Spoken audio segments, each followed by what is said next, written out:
Ajas otonomi daerah tersebut berbeda-beda dalam peraturannya yang disesuaikan dengan undang-undang pemerintah daerah.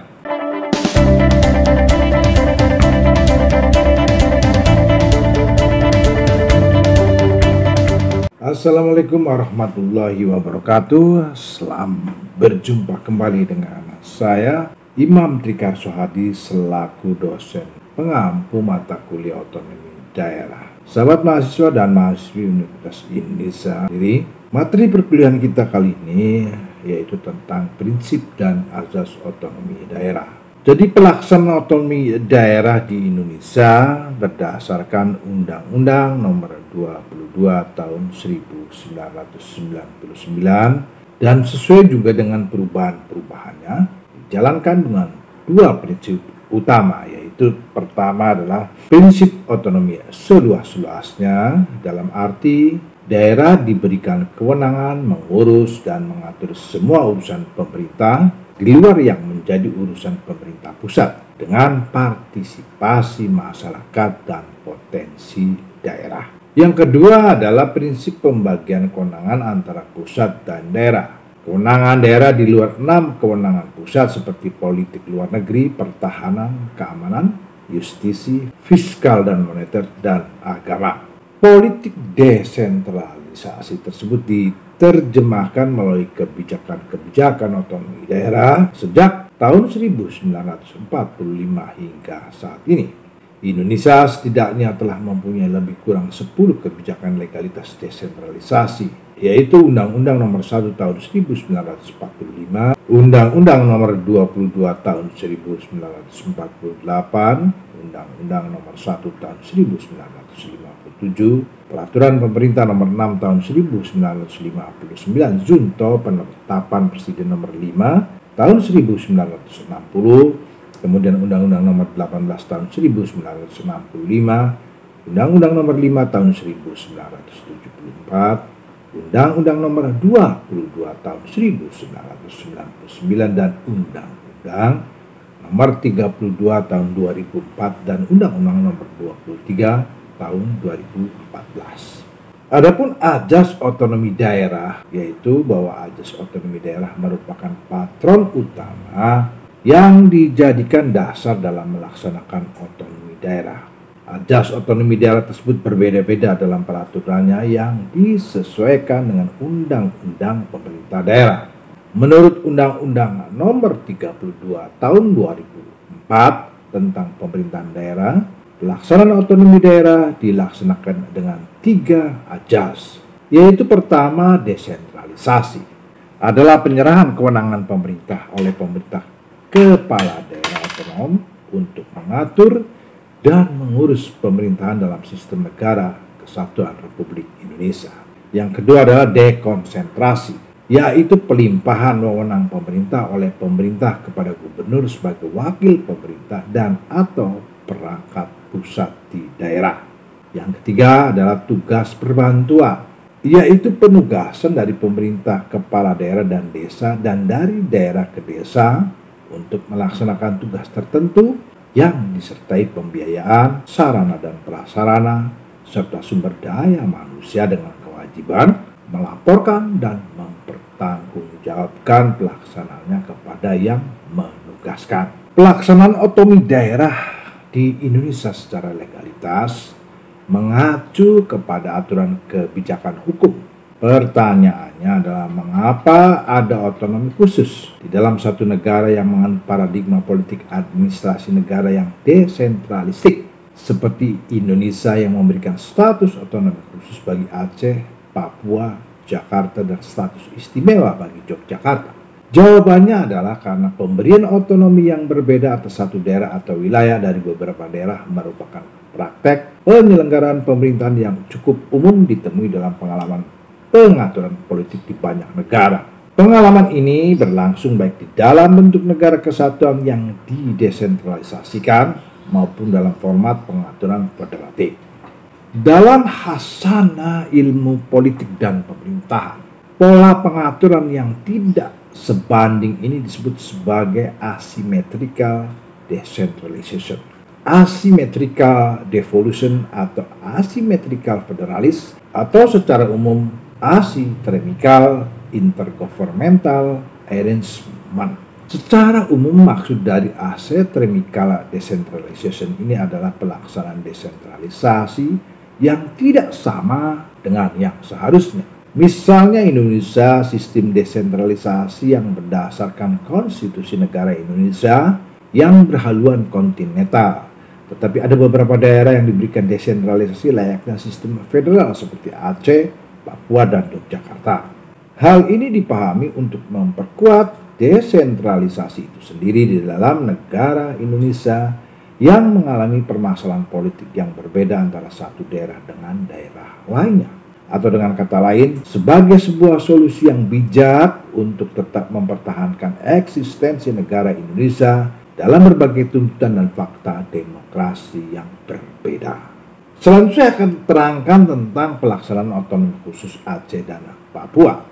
Dasar pemberian otsus Aceh dan Papua adalah melalui ketetapan MPR RI nomor 15/1998 tentang penyelenggaraan otonomi daerah, pengaturan, pembagian, dan pemanfaatan sumber daya nasional yang berkeadilan, serta pertimbangan keuangan pusat dan daerah dalam kerangka negara Kesatuan Republik Indonesia, dan ketetapan MPR RI nomor 4 tahun 2000 tentang rekomendasi kebijakan dalam penyelenggaraan otonomi daerah, sehingga pelaksanaan otonomi khusus antara Aceh dan Papua memiliki persamaan dan perbedaan yang diatur khusus dengan undang-undang tersendiri.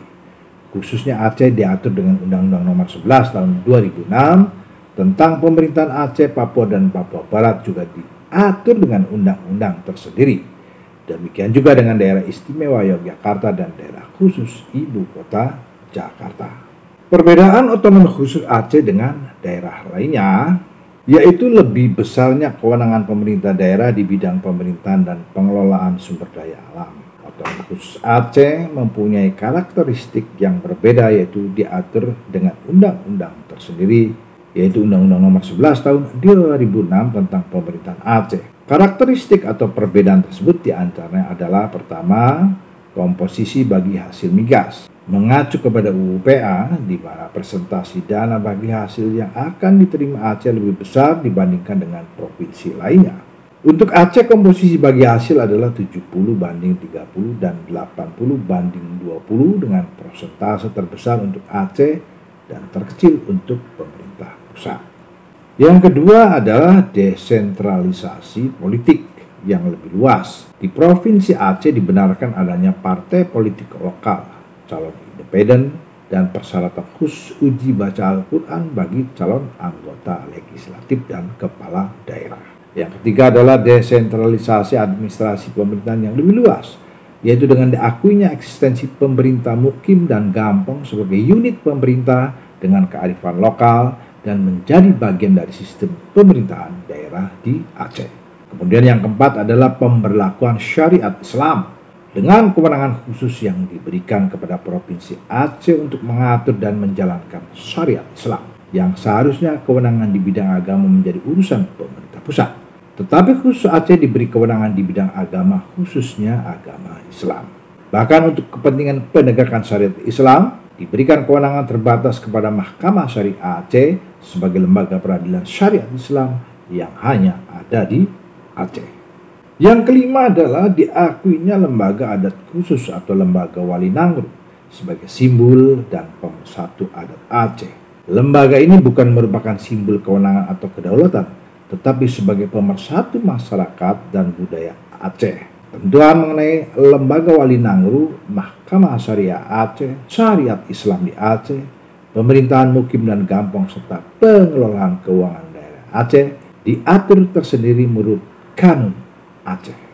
Berikutnya kita bahas tentang kewenangan daerah. Di atas tadi telah saya jelaskan prinsip otonomi daerah adalah pembagian kewenangan. Kewenangan daerah dibagi atas kewenangan wajib dan kewenangan pilihan. Urusan wajib adalah urusan yang menyangkut pelayanan dasar masyarakat atau basic service yang harus diselenggarakan oleh pemerintah daerah. Sedangkan urusan pilihan adalah urusan yang diprioritaskan untuk mengembangkan mengembangkan potensi dan kekhasan daerah. Kewenangan sebagaimana dimaksud dibagi lagi menjadi kewenangan provinsi dan kewenangan kabupaten kota menurut Undang-Undang Nomor 23 Tahun 2014. Kewenangan daerah dan kewenangan pusat itu disempurnakan kembali menjadi urusan pemerintah yang bersifat absolut dan urusan yang bersifat konkuren. Urusan pemerintah absolut meliputi politik luar negeri, pertahanan, keamanan, justisi, moneter dan fiskal nasional, serta agama. Dalam menyelenggarakan urusan pemerintah absolut, pemerintah pusat dapat melaksanakannya sendiri atau melimpahkan wewenang kepada instansi vertikal yang ada di daerah atau gubernur sebagai wakil pemerintah pusat berdasarkan asas dekonsentrasi. Urusan pemerintah konkuren yang menjadi kewenangan daerah terdiri atas urusan pemerintahan wajib dan urusan pemerintahan pilihan. Urusan pemerintahan wajib terdiri atas urusan pemerintahan yang berkaitan dengan pelayanan dasar dan urusan pemerintahan yang tidak berkaitan dengan pelayanan dasar. Dalam menyelenggarakan pemerintahan di daerah, kepala daerah dibantu oleh perangkat daerah yang terdiri dari yang pertama, sekretariat adalah unsur staf yang membantu penyusunan kebijakan dan koordinasi. Yang kedua adalah pengawas dalam bentuk inspektorat. Yang ketiga adalah badan sebagai unsur perencana daerah. Pembentukan organisasi dan perangkat daerah diatur dalam Peraturan Pemerintah Nomor 41 Tahun 2001 tentang organisasi perangkat daerah dan Peraturan Menteri Dalam Negeri Nomor 57 Tahun 2007 tentang pelaksanaan teknis organisasi perangkat daerah. Berdasarkan legalitas tersebut, maka organisasi dan tata kerja daerah terdiri pertama adalah sekretariat daerah, 2 sekretariat DPRD, 3 inspektorat, 4 bapeda, 5 dinas daerah, 6 lembaga teknis daerah, dan 7 rumah sakit daerah. Keberadaan dinas dan lembaga teknis daerah tidak sama di setiap daerah. Hal tersebut disesuaikan dengan kemampuan keuangan daerah dan kepentingan strategis daerah. Untuk eksistensi pelaksanaan birokrasi pemerintahan, dimungkinkan untuk menggabungkan kewenangan yang sejenis atau serumpun dalam satu dinas atau perangkat daerah saja.